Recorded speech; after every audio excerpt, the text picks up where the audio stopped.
Grazie Mario. Sì, grazie, buongiorno a tutti. Onorato di essere partecipe a questo incontro di turismo verde. Credo che la multifunzionalità e quindi l'opportunità di fare agriturismo nelle aziende agricole sia veramente un concetto esemplare per avere la possibilità di avere un reddito all'interno delle proprie aziende. L'importante è sicuramente che alle spalle ci sia sempre un'azienda agricola. Io questo voglio essere chiaro, perché l'importante è che sia una multifunzionalità ma non sia un qualcosa che si vuole fare l'agrturista, tutti vorrebbero fare gli agrituristi, però la realtà è che noi non possiamo tagliare le radici di un albero, nel senso trasmettere dei concetti di agricoltura volendo fare l'agriturismo e magari non sapere alcuna cosa di che cos'è il mondo agricolo. Per quanto mi riguarda, credo che è stato ripetuto più volte che noi necessitiamo di una semplificazione della parte burocratica che limita la nostra operatività nel settore, ma soprattutto credo che oggi sia una dimostrazione di una condivisione con aree diverse e quindi creare una omogeneità di progetti e condivisione di obiettivi assieme ad altri. E un'altra cosa, io credo che oggi l'agriturismo e il turismo rurale abbia una valenza importante soprattutto per il reddito, ma soprattutto perché noi abbiamo fatto un percorso e ci siamo distinti rispetto a altri territori europei in cui noi sicuramente dal punto di vista ambientale, il rispetto dell'ambiente, del territorio e di come oggi noi in Italia facciamo agricoltura non è l'agricoltura degli altri paesi europei. Di conseguenza sono convinto che anche l'agriturismo sia quello strumento che possa dimostrare e essere appetibile per i turisti esteri a venire in Italia, ad essere attratti della qualità del food, dell'enogastronomia che noi possiamo proporre, non solo quella biologica ma probabilmente anche quella convenzionale, purché sia veramente prodotta in Italia e non sia mescolata con altri prodotti copiati da noi italiani. Perché faccio questo discorso? Perché sarebbe importante che anche i nostri agriturismi avessero la possibilità di certificare distinguersi rispetto agli altri per questo concetto di sostenibilità ambientale, a mio avviso. Ricordo che nel percorso della mia vita sono sicuro che anche la certificazione dell'Ecolabel, cioè agriturismi sostenibili dal punto di vista energetico, con il basso consumo dell'acqua, con il termosolare, con il geotermico, tutti concetti che però ricordo, come era stato nominato prima anche da danesi, dal nord Europa, sono molto sensibili a questo tipo di scelta e se vanno sulla piattaforma informatica, vanno in cerca di un agriturismo, fra uno convenzionale e uno magari che si distingue dagli altri, sicuramente sceglierebbe quello sostenibile ambientalmente. Credo che con pochi investimenti, purché il lavoro sia fatto da uno staff di squadra e condiviso anche con aree omogenee, possa essere la possibilità per distinguersi rispetto ad altri e quindi essere molto più appetibili. Credo che l'opportunità di fare agriturismo oggi sia utile e indispensabile anche dal punto di vista culturale, perché credo che anche i genitori che accompagnano i bambini all'interno di aziende agricole abbiano la possibilità quindi di sensibilizzare questo tipo di scelta e magari fra una generazione o due sicuramente saranno attratti da questo lavoro che sicuramente è duro ma gratifica. L'unico problema è che talvolta non viene retribuito in maniera adeguata per il sacrificio che si fa. Io ho una convinzione, credo che il futuro sia in mano nostra, ma l'importante è mettersi in gioco e partire con questo presente, con idee nuove e con la voglia di veramente condividere con altri progetti e obiettivi condivisi. Vi ringrazio e buona continuazione. Il presidente Granata di Agriturist ha chiesto la parola, abbiamo Grazie. se volete intervenire anche in maniera più comoda. No, ma Prego. posso anche parlare da qui, grazie. Ringrazio la CIA innanzitutto perché ci ha dato la possibilità di sentire e di toccare degli argomenti che al nostro interno stiamo ormai, vedo Maurizio Guglielmi, per anni siamo stati insieme in commissione agrituristica a Padova e sappiamo bene di che cosa stiamo parlando e quali problemi stiamo toccando. Renato Francesco mi guarda e ha ragione a guardarmi perché sa bene come la penso anche per le tante vicende legate alla normativa agrituristica regionale. Ho sentito spunti molto molto interessanti. Ringrazio in particolare la dottoressa, mi scusi, del MIPAF, che non... Esattamente. Ci ha dato un quadro complessivo della situazione romana interessante ma anche inquietante, perché noi dobbiamo rapportarci con strutture centrali estremamente articolate su più ministeri che però poi inevitabilmente vanno a incidere sulla nostra attività quotidiana e non è facile poi gestirle da un punto di vista operativo. Questi passaggi fra Ministero dell'Agricoltura, Ministero dei Beni Culturali, Turismo, che ci trova costantemente coinvolti, ha delle ricadute che non sono facili da gestire sui territori. Quindi la prima semplificazione dovrebbe arrivare anche a livello centrale, cioè una maggiore coerenza anche in scelte che riguardano l'agriturismo. Per arrivare a livello più locale, queste forti disparità ben sintetizzate nel vostro documento comparativo che invito a leggere, riguardanti differenze cospicue fra regioni tra di loro molto vicine, Lombardia, Trentino, Friuli, Emilia-Romagna, portano noi operatori a situazioni di nuovo di criticità, perché il turista ovviamente non fa differenza fra una Lombardia piuttosto che un'Emilia-Romagna, va dove trova delle maggiori attrattive. Quindi di nuovo l'auspicio forte affinché la norma quadro nazionale, che lo diceva prima Hausmann, è una legge fatta molto bene, molto chiara, molto sintetica, che espone molto bene cosa deve essere l'agriturismo, dovrebbe però trovare una maggiore coerenza di applicazione all'interno delle singole regioni. Non dimentichiamoci, spiace che non ci sia l'assessore Caner, ma non dimentichiamoci che è stato approvato da poco anche il piano strategico nazionale sul turismo, che cita esplicitamente anche il turismo rurale e l'agriturismo. Una voce che in un primo tempo era stata dimenticata e che grazie all'intervento dell'associazione di categoria è stata poi reintrodotta, o meglio, introdotta perché non c'era. Parlare di piano strategico nazionale sul turismo senza includere turismo rurale e agriturismo, capite bene, era una cosa molto poco strategica. E vengo alla Regione del Veneto, approfittando della presenza dell'assessore Pan, che ringrazio. Lei si ricorderà sicuramente, lo scorso autunno abbiamo avuto un incontro con lei, con l'assessore Caner, vedo Claudio Dascanio, eravamo andati a parlare proprio per esporre diverse criticità che l'agriturismo ha nella Regione del Veneto. Innanzitutto, evidenziavano prima i colleghi della CIA, questa separazione fra turismo e agricoltura, particolarmente difficile da sopportare per chi di turismo e di agricoltura vive all'interno della propria azienda.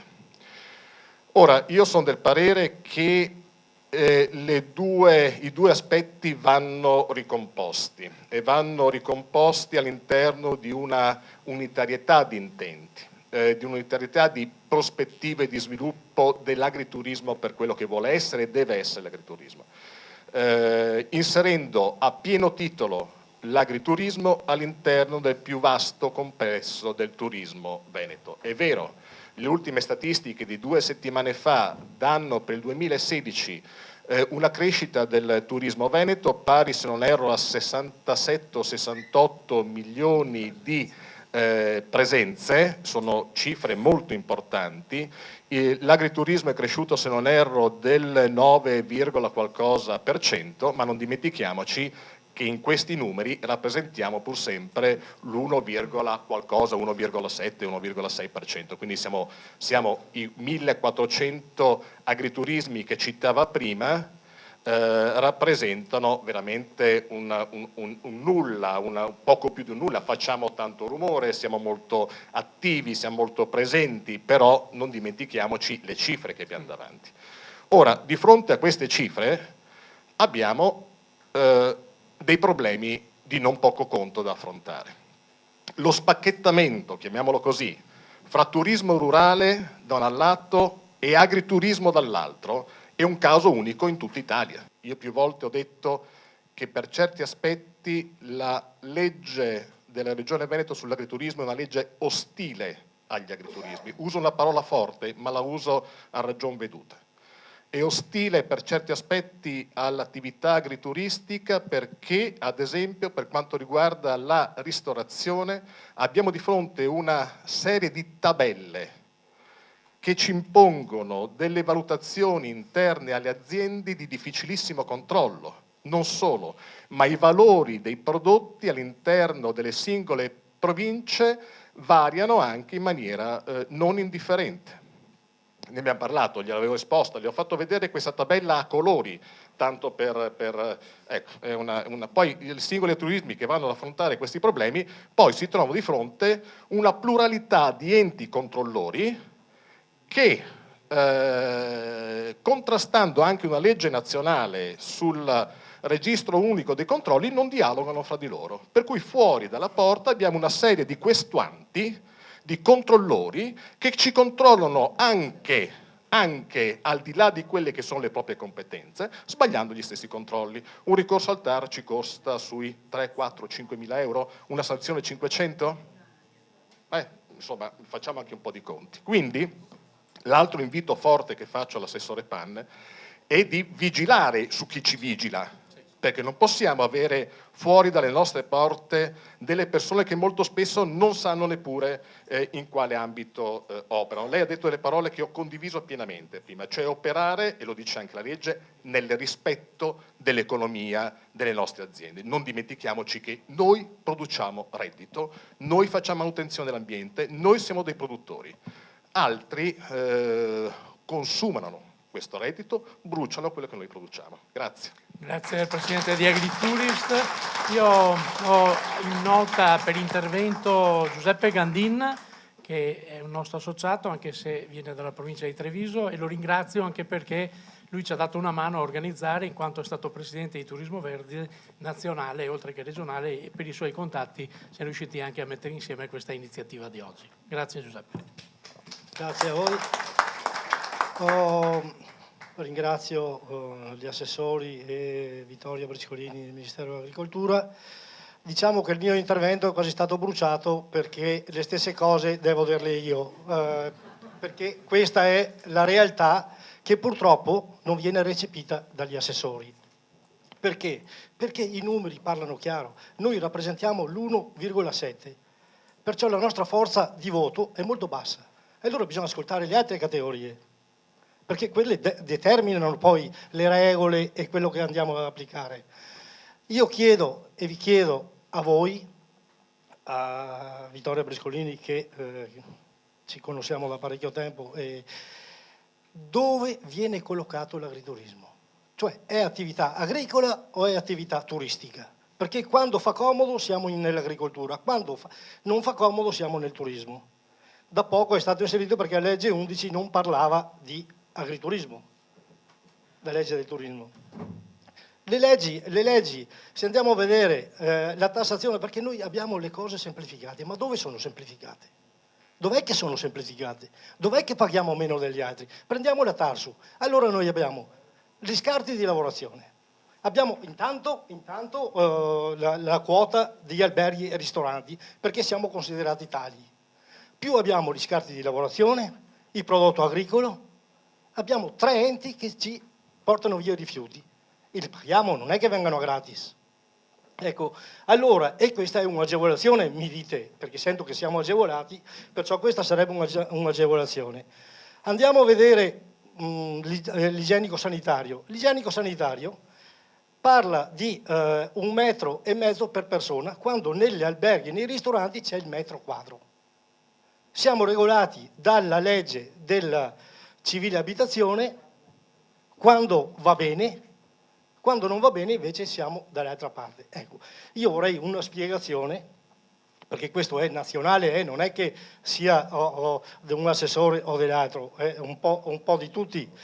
Poi vediamo, dico, ma la Regione Veneto quando legifera non si guarda un po' attorno sui confini cosa stanno facendo gli altri? Cioè gli altri vanno avanti, noi andiamo indietro. Cioè abbiamo sempre più limitazioni, abbiamo sempre più regole, abbiamo sempre più oneri e tutto quanto. Prima anche la banda larga. Allora abbiamo l'obbligo di comunicare, di fare questo, quell'altro, però gli strumenti non ci vengono dati perché le aziende agricole e agrituristiche sono situate, la stragrande maggioranza, su posti un po' scomodi, dove non arriva il gas metano e va bene, dove non arriva la DSL, ma neanche proprio niente, però dobbiamo adeguarci a queste cose qua, cioè spese, pagare, si parla della banda larga, allora ne parlavo l'altro giorno con l'assessore al turismo, quando l'ho detto dove siamo collocati ci ha detto a metà. Scusa, a metà, non mi sta mica bene se siamo collocati a metà. La banda larga arriverà nel 2020-2024, sì, ma sì, cosa stiamo parlando? Ecco. Perciò è ora di mettere un po' di ordine in tutta questa cosa qua, perché non si può andare avanti così. Poi prendiamo con la tassa di soggiorno. La tassa di soggiorno è a macchia di leopardo. Una provincia o un comune la applica, il comune limitrofo non la applica più. Allora, ragazzi, o è una legge, è una regola che si deve pagare o devono ottemperare tutti quanti, oppure ognuno fa quel cavolo che vuole perché decido di mettere questa tassa, decido di fare quell'altra, ma gli altri di là non ce l'hanno così. È un po' di regole, no? Non è giusto metterle, non è giusto a mettere ordine in queste cose qua. Purtroppo mi sembra di no. Vi ringrazio. Grazie Giuseppe Gandin. Roberto Bucci per l'intervento. Roberto. Allora, cominciato anch'io dai primi due, anche dall'entusiasmo. È comune quindi.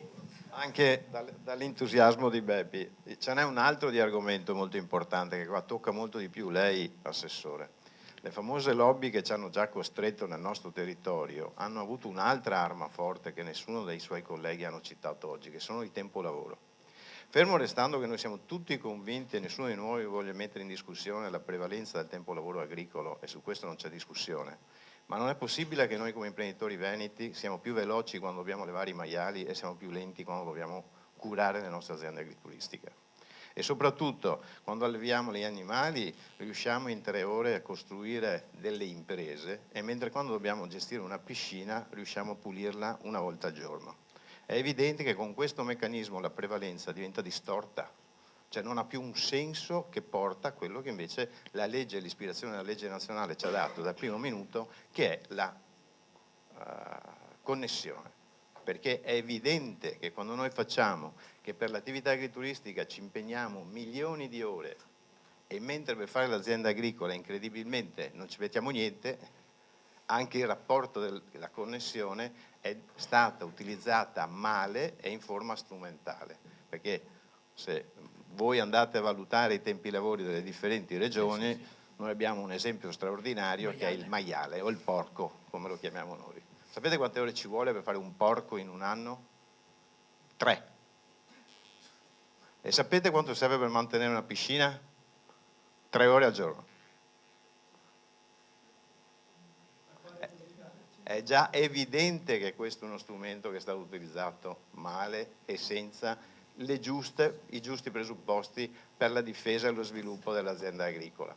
Perché è facile dire che il turismo è la prospettiva di questo tipo di sviluppo è positivo, lo condividiamo tutti, se no non saremo qui a fare questo tipo di auspicio, ma dobbiamo avere gli strumenti da imprenditori, da poterci esprimere da imprenditori, con delle regole chiare e soprattutto condivisibili, perché non c'è nessun senso portarci a delle tabelle, come citava il collega poco fa, che indicano che noi dobbiamo avere 6 euro a costo pasto.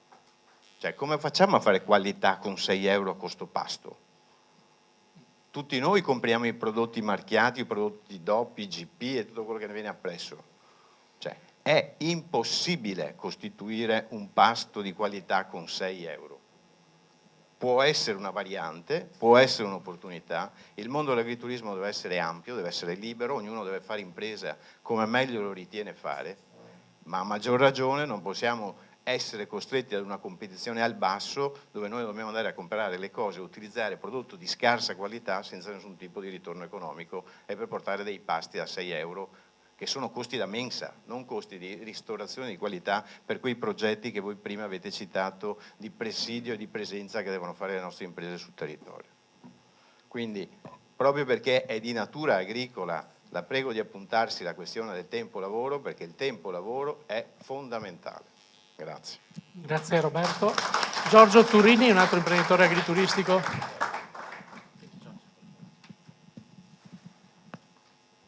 Volevo riprendere un argomento che ha toccato il dottor Hausmann e la dottoressa Caselli, quello della salvaguardia del paesaggio che viene assicurato attraverso gli agriturismi.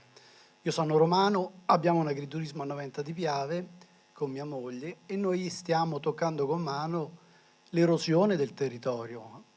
Noventa ha costruito una zona industriale che ha portato via dei suoi 1500 ettari di terreno agricolo ben 700. Quella zona industriale oggi è pressoché in parte desolatamente abbandonata. La mia esperienza di Roma mi porta a comunicarvi quello che succede quando le città crescono e si allargano. Il territorio viene divorato, e divorato male. Roma è piena di periferie brutte, sporche, abbandonate. Noi dobbiamo pensare anche a questo in prospettiva. Cioè, la legge sull'agriturismo del Veneto non vede nell'agriturismo la possibilità di salvaguardia del paesaggio. Invece ci sono agriturismi che qui stanno salvaguardando il paesaggio con impegni economici notevoli. E tra di voi riconosco alcuni che stanno facendo un lavoro molto egregio. Vi ringrazio.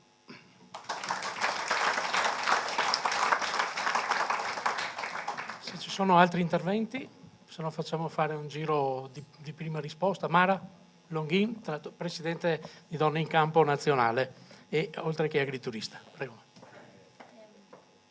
Io vorrei fare un appello a partire dallo Stato italiano agli assessori che poi di caduta governano i nostri territori. Quello che ha cambiato l'agricoltura italiana secondo me è stato il decreto 228, la legge di orientamento. Noi agricoltori producevamo e produciamo ancora oggi cibo, ci ha dato delle nuove prospettive, ma queste prospettive sono nate perché? Guardiamoci bene, le prospettive sono nate perché producendo cibo non riusciamo a far reddito e quindi c'era bisogno di dare nuova economia anche a noi, nuovo reddito. La possibilità che gli agricoltori, oltre a produrre, potessero anche offrire servizi è stata, secondo me, un'innovazione fondamentale all'interno delle nostre aziende. Questo ha permesso soprattutto il fatto che le aziende agricole continuassero ad esistere, continuassero a presiedere il territorio e quindi a formare comunità, perché dove c'è la famiglia, dove c'è l'azienda agricola, c'è la famiglia e di conseguenza si apre, rimane la comunità. Che cosa è successo? Che purtroppo lo Stato italiano è di caduta, le regioni che diventano sempre più restrittive ci stanno portando a casa una burocrazia che io non ricordo, non tanti anni fa, ma ai tempi di mio papà non esisteva. Quindi un apparato burocratico che a volte non è nemmeno possibile applicare all'interno delle aziende agricole. L'agriturismo, a mio avviso, come tutte le attività connesse poi che si sono aperte all'interno delle aziende agricole, hanno permesso a noi agricoltori di presiedere il territorio e quindi di fare tutti quegli elementi che prima abbiamo visto: paesaggio, salvaguardia del territorio, comunità. Ci ha permesso di aprirsi al territorio e di fare proprio comunità nel vero senso della parola. Una figura predominante, come diceva qualcuno, è stata la figura femminile. Ma perché questo? Perché noi, permettetemi questa, è una cosa che comunque credo, al di là che io sia donna, le donne nel momento di crisi sono sempre state quegli elementi che hanno tenuto duro. Che cosa abbiamo fatto? Abbiamo trasformato le nostre capacità, la capacità dell'accoglienza, la capacità di ricezione, quindi la capacità culinaria, e le abbiamo trasformate in elementi di impresa, prendendo quello che è l'aspetto fondamentale delle nostre aziende agricole, quindi il cibo, il paesaggio, il territorio, quindi questo abbiamo fatto. Quindi anche l'agriturismo, i dati poi dimostrano, è molto femminile proprio perché sono insite un po' nella nostra persona queste capacità che abbiamo voluto trasformare come elementi di impresa. E quando noi tutti parliamo di impresa parliamo di reddito. Un aspetto fondamentale purtroppo della nostra agricoltura italiana è che non riusciamo a far reddito. Oggi le attività connesse, l'agriturismo in se stesso può essere quell'elemento di supporto, però il supporto non può essere vincolante a tal punto che ancora una volta la burocrazia ci cade addosso. Una burocrazia che io garantisco non sono le 110 giornate lavorative come qualcuno ha dimostrato, ma risulta ad arrivare che una persona all'interno dell'azienda agricola è dedicata a gestire le carte, senza poi tutto l'apparato connesso, in questo caso anche un sindacato che fa il supporto alla burocrazia, perché ci aiuta a portare avanti adempimenti che diventano complicatissimi. Allora il mio appello come imprenditrice agricola è che dobbiamo volere più agricoltura tutti, perché questo significa anche più turismo per un paese Italia, significa una buona enogastronomia, quindi un buon prodotto, un buon cibo, però dobbiamo guardarci dentro quando andiamo a legiferare a tutti i livelli, perché veramente stiamo distruggendo, a mio avviso, stiamo ammazzando le aziende agricole. Allora, se io devo essere competitiva in un mercato globale attraverso il mio prodotto, io produco latte, quindi non vi dico altro, non è giusto che io devo essere anche competitiva a livello burocratico. In Italia, nelle regioni poi per caduta, che sono sempre le più restrittive, non ci siamo, non ce la facciamo più. Allora, la mia domanda è questa. Vogliamo, anche nel Veneto, vogliamo agricoltura? Se vogliamo continuare ad essere una regione che farà agricoltura, dobbiamo permettere agli agricoltori di farlo. E anche l'agriturismo è un'attività che permette all'azienda agricola di sopravvivere. Grazie. Facciamo un breve giro di risposte, credo le considerazioni, i temi posti insomma sono importanti, ovviamente non pretendiamo di avere tutte le risposte oggi, ma tenere aperto e tenere vivo un confronto per costruire qualcosa di migliore. Prego Assessore Pan nell'ordine, poi chi vuole degli assessori presenti intervenire. Sì, cerco di dare qualche risposta, visto le sollecitazioni, perché poi io non mi sottraggo mai al fuoco di fila se posso, per cui sono anche qui apposta. Quindi volevo prima premettere che comunque il sottoscritto e penso anche i colleghi non dovete vederli come i nemici, i politici e quelli che difendono la burocrazia a tutti i costi. Anzi, cerchiamo anche di risolvere dei problemi se possiamo, però la normativa in questo senso, anche tutte le normative nazionali, ma anche l'incrocio delle varie normative non è poi così semplice nella modificazione. Ricordo che comunque a volte gli assessori propongono, poi c'è tutta una discussione anche all'interno del Consiglio regionale o nella parte anche poi nazionale, e quindi ci sono tutta una serie di equilibri che vengono anche sollecitati. Comunque io guardo su questo tema, quando ho fatto la delibera 502 dell'aprile del 2016, io ero arrivato da poco a essere assessore, abbiamo modificato anche le percentuali, giusto per dare anche qualcosa di positivo rispetto a quello che era il 65%, vi ricordate la diatriba dei prodotti, se ne avevamo abbassata del meno 15% in base comunque se sono prodotti DOP, se sono biologici, abbiamo messo il QV che come qualità verificata dalla regione, oppure la possibilità di acquisirli anche nella rete degli altri agriturismi se questi non avevano dei prodotti. Quindi questo è già stato un passo in avanti. Io avevo dimenticato di citare prima, ma quella delibera è stata anche frutto della concertazione con voi e con le categorie, e spesso guardate anche i piccoli passi migliorano poi la vita di tutti voi.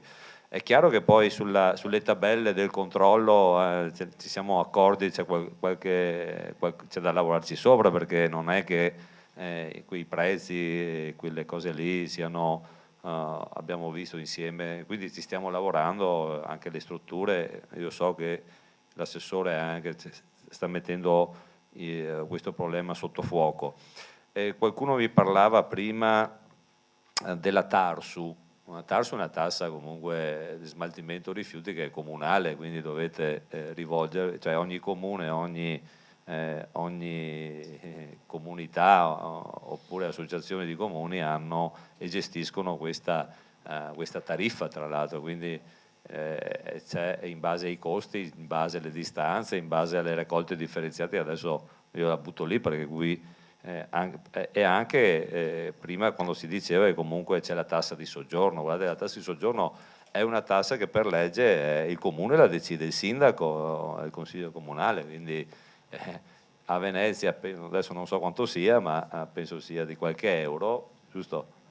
Anche più, in qualche altro comune 1,40 euro, in base a questa teoricamente è una tassa di scopo, quei soldi lì dovrebbero essere adoperati per promozione turistica del comune in cui siete residenti. So che magari non è ben accettata, ma neanche dagli albergatori, perché mi ricordo quando questa esperienza l'ho fatta, soprattutto la gestione dei pagamenti, mancavano addirittura i programmi per gestire le fatturazioni, per mandare, è stata abbastanza complicata, è abbastanza complicata ancora nella sua accezione, anche nella sua programmazione. Ecco, sulla banda larga ricordo che come tutti i servizi che vengono erogati dagli enti pubblici, è chiaro che se si sta in città tutti i servizi ci sono e costano poco portarli in un condominio e in una casa. Se si sta sopra il cucuzzolo del colle è una scelta di vita, è una scelta di comunque magari è capitato che si è nati là, ma non è così semplice portare tutto a tutti. Ci sono dei costi, delle distanze, ci sono tutta una serie anche di magari tecnologie che non fanno fatica, si è fatica a portare il metano fin sopra a 1500 metri, no? Però sulla banda larga noi abbiamo, almeno nel mondo agricolo, investito nel nostro piano di sviluppo rurale, investito 40 e rotti milioni su questo nella programmazione. Ad esempio per il Monte Grappa noi adesso con la comunità montana del Monte Grappa, adesso non so chi è da quelle parti, ma c'è un progetto in cui portiamo tutte le comunicazioni fino a tutte le malghe, fino a tutte le presenze su quella zona della pedemontana, quindi un investimento anche importante, quindi ci vogliono dei progetti di comunità e portarli avanti in questo senso.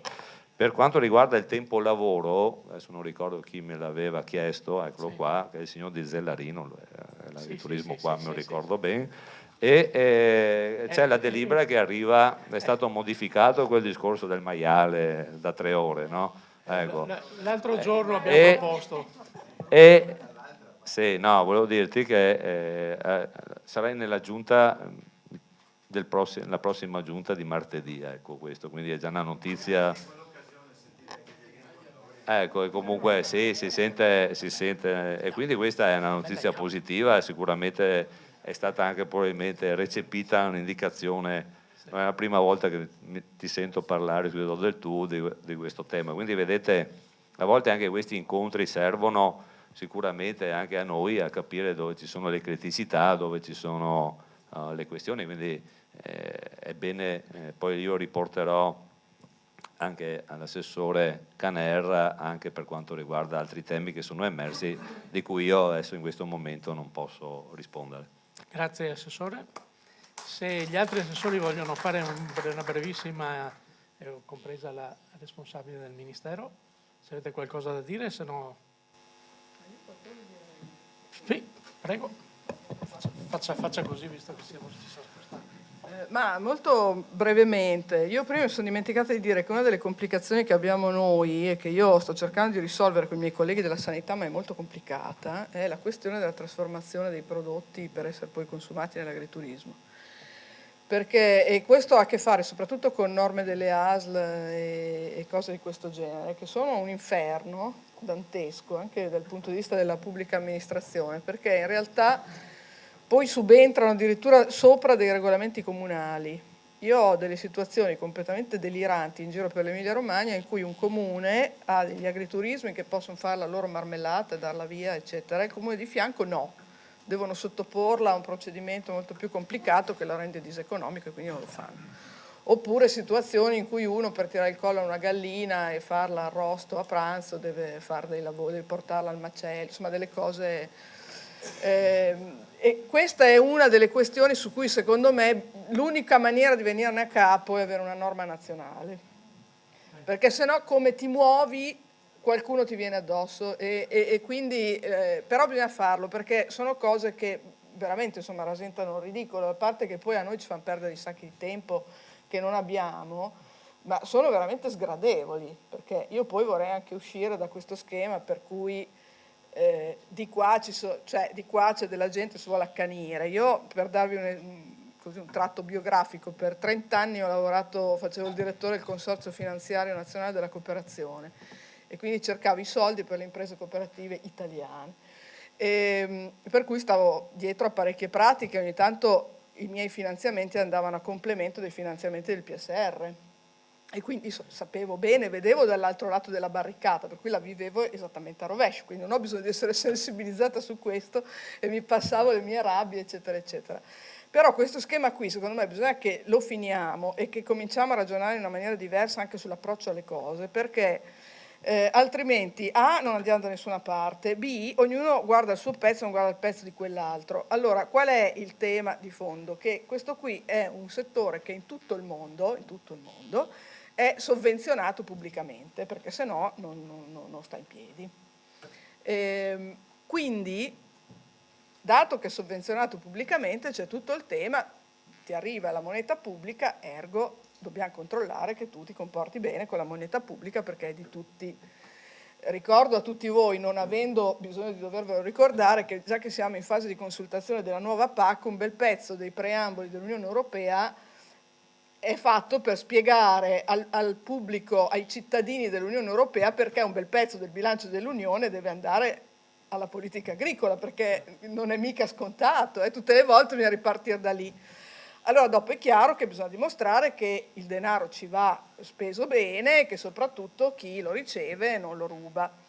In questo in Italia non siamo il massimo, ragazzi, adesso non vi devo stare a spiegare tutti i problemi che ci sono stati, gli scandali, le cose, eccetera. E siamo sempre, perché in questo paese è così, l'abbiamo appena visto con la faccenda dei voucher, siamo sempre in una situazione in cui chi usa male le cose, chi abusa, chi delinque, eccetera, eccetera, finisce poi per andare in carico a tutti quelli per bene.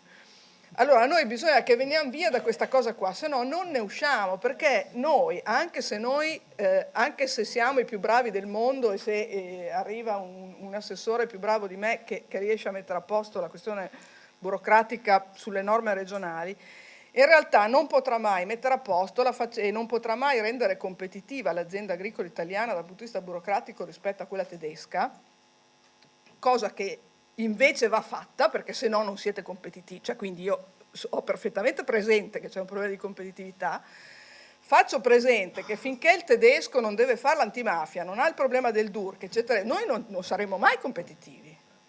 Adesso io non so i miei colleghi come sono messi, ma io siccome sono piuttosto rognosa quando mi metto sulle cose per capirle, ho provato a far fare un'analisi del tempo che usano i miei funzionari nelle varie sedi territoriali per guardare, per fare il loro mestiere guardando la roba del PSR. Allora lì arriva fuori che un terzo del tempo gli va a fare il mestiere per cui sono pagati, cioè guardare le pratiche, dare i punteggi, seguirle, eccetera, eccetera. 2/3 per i controlli che loro devono fare su di voi, che siete già controllati poi da tutti gli altri, perché devono vedere il DURC, perché devono vedere l'Agenzia delle Entrate, perché bisogna vedere l'antimafia, il tutto e 1000 altre cose, il tutto a seconda del tipo di bando, collegandosi a basi di dati che non sono in rete tra loro, perché poi la digitalizzazione è questa roba qua, Allora, o noi mettiamo a posto queste cose da un punto di vista, prendendolo dalla testa il problema, se no se continuiamo a prenderlo dalla coda ci scanniamo tra noi ai dibattiti, però non arriviamo da nessuna parte.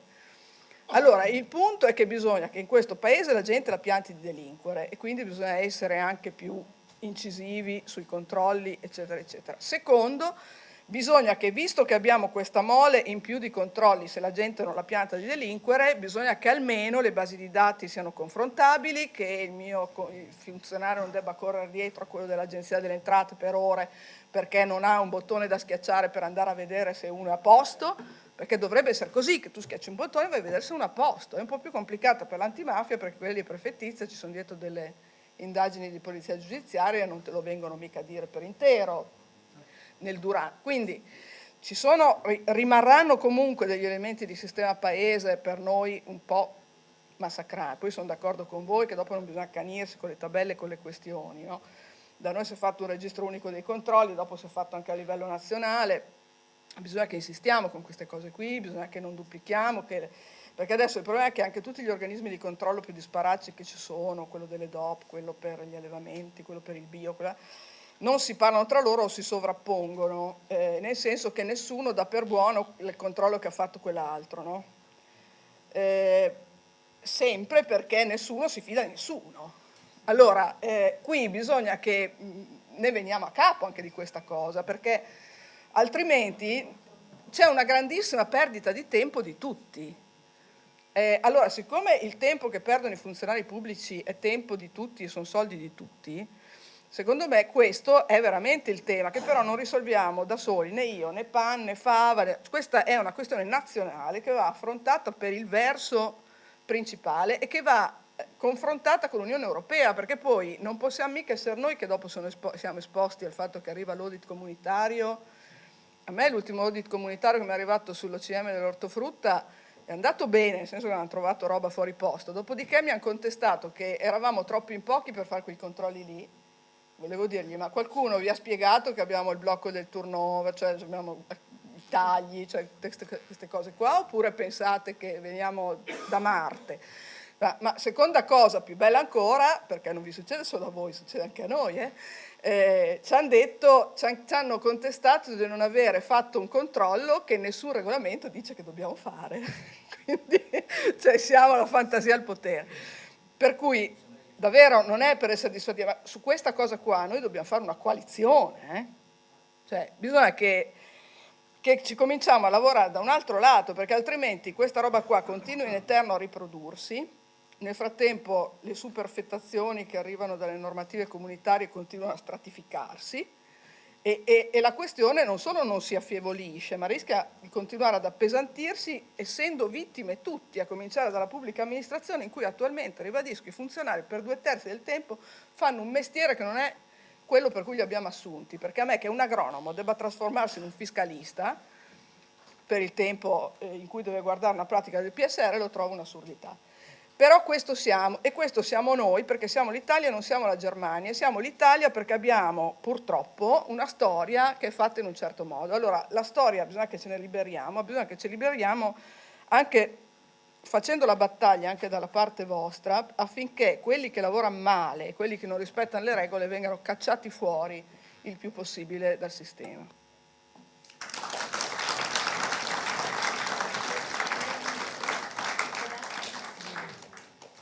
A questo punto io darei la parola al nostro Presidente per le conclusioni, in modo che rispettiamo i tempi che ci eravamo dati all'inizio. Prego, Presidente. Buongiorno a tutti. Buongiorno a tutti.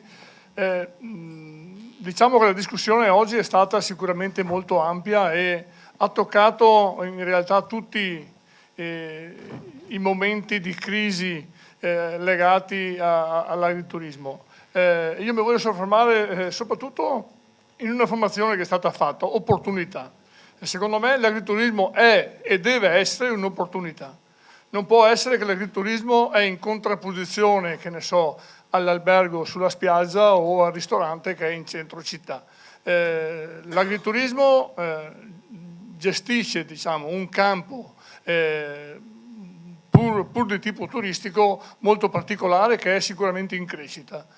Non dare spazio agli agriturismi in questo senso diventa un po' un boomerang verso la nostra stessa società, nel senso che se l'agriturismo funziona sicuramente cresce l'azienda, l'azienda guadagna, però ne guadagna il territorio perché un territorio viene mantenuto, ne guadagna la comunità perché poi di fatto il fatto che l'agriturismo sia in contatto con altre aziende agricole, con altre entità economiche o anche solamente sociali, sicuramente dà la possibilità a questi ultimi di progredire, di avere ulteriori benefici. Per cui sicuramente opportunità intesa proprio come possibilità che dà in questo caso sicuramente la politica con leggi più snelle, più semplici, perché una legge semplice secondo me è una legge che ti dà l'opportunità all'azienda intanto di sapere dove muoversi e come muoversi e dà l'opportunità al controllore in questo caso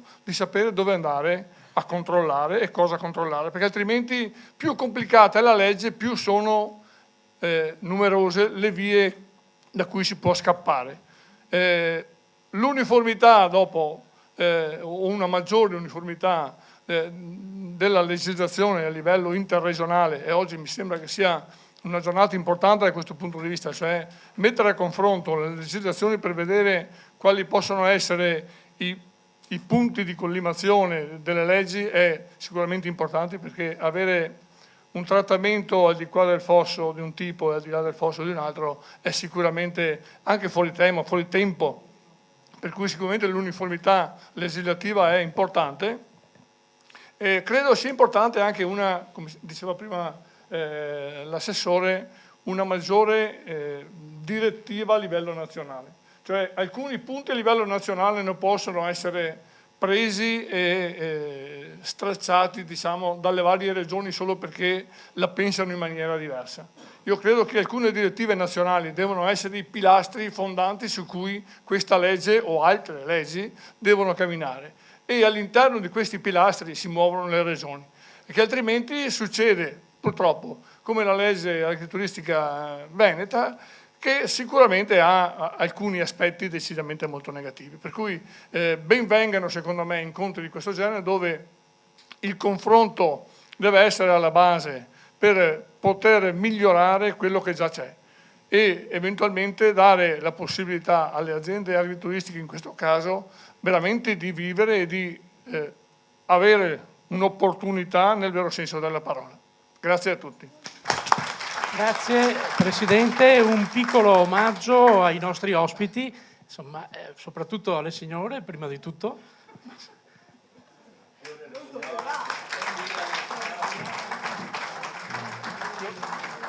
E poi abbiamo presentato per gli assessori, per tutti gli assessori abbiamo presentato 2 prodotti del territorio veneto, un magnum di prosecco di OCG che vi faremo degustare e del radicchio rosso di Treviso tardivo che viene fatto nella provincia di Venezia per il 50%. Quindi abbiamo un omaggio per tutti. Per gli altri, per i nostri ospiti che ringrazio, c'è un piccolo buffet qui all'uscita.